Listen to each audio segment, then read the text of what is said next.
Hello everybody and welcome. In this video I'm going to show you how to unpair your headphones SONY XM6 from your Android device.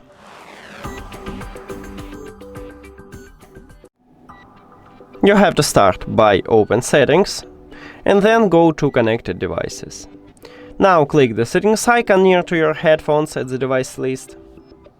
And right here at the left side we have a button Forget with this trash icon. We need to tap on it and then click at the Forget device. After that we can turn off these headphones by pressing hold power button at your left ear cup. So let's make it. Here we go. And we did it! Thank you for watching this video. If you found it helpful, please consider subscribing to the channel and leave the like on the video. See you later!